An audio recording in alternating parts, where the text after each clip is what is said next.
If you're being honest, home is where your shoulders finally drop. Not because you're hiding, not because you're sad, but because everything gets quieter inside you. You cancel plans and feel relief before guilt shows up. You get home, shut the door, and your mind slows down without trying. No small talk to manage, no reactions to read, no version of yourself to maintain. And somewhere along the way, you started wondering if that meant something was wrong with you, like maybe you're avoiding life or falling behind it. But what if this isn't withdrawal at all? What if it's regulation? If this already feels familiar, just stay with me for a minute. We live in a culture that quietly praises being busy and being out, going places, seeing people, always having a reason not to be home. So when someone genuinely prefers staying in, it gets labeled fast, antisocial, unmotivated, too comfortable, but that frame is shallow. Some people restore energy through stimulation, others restore it through stillness. That's not a character flaw, it's a nervous system difference. Here's a simple way to understand it. Every environment asks something from your brain: noise, movement, conversation, expectation. When you're out, your mind is constantly tracking signals: how to respond, when to speak, how you're coming across. Even when nothing is wrong, that tracking takes energy.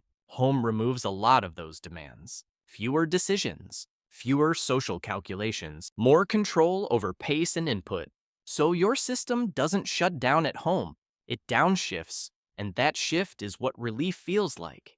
Your brain is always checking one basic question: am I safe right now? Not in a dramatic way, just quietly in the background. Familiar spaces answer that question faster. The lighting, the sounds, the lack of surprises. When your brain doesn't have to stay alert, your body follows. Breathing slows, muscles soften, thoughts spread out instead of piling up. That's why silence at home can feel so soothing. It's not emptiness, it's your system standing down. For a lot of people, the love of staying home didn't come from nowhere. It was learned over time. Maybe you spent years in environments where you had to stay on, loud spaces, unpredictable reactions, subtle pressure to be pleasant, capable, or emotionally steady. Your system adapted. You learned to scan rooms, to read tone shifts, to manage how you were perceived, even when no one asked you to. Over time, your nervous system built a shortcut. Outside meant monitoring, inside meant relief. At home, you're not required to perform stability. You don't have to track anyone else's mood.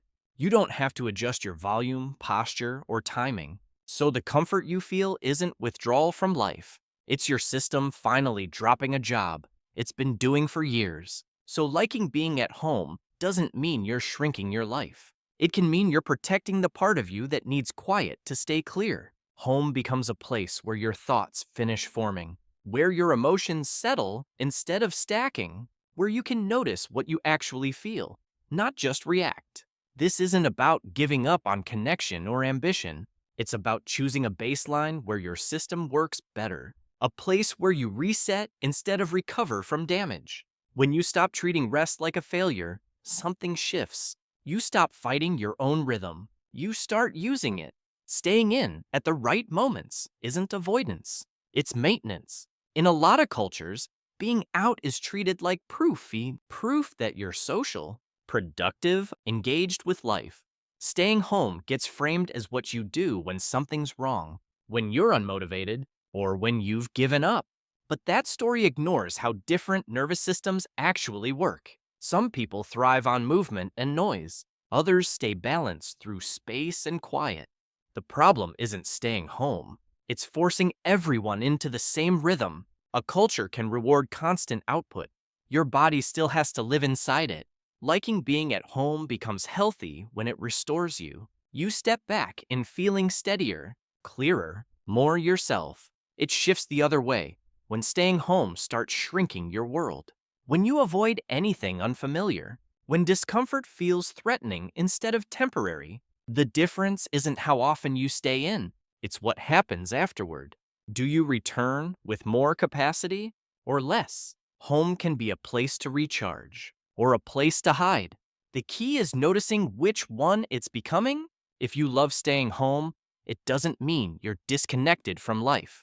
It may mean you're connected to your own signals. You know where your system settles, where your thoughts get quieter instead of louder, where you don't have to earn rest by burning yourself out first. That awareness isn't weakness, it's self-trust. So here's something to sit with.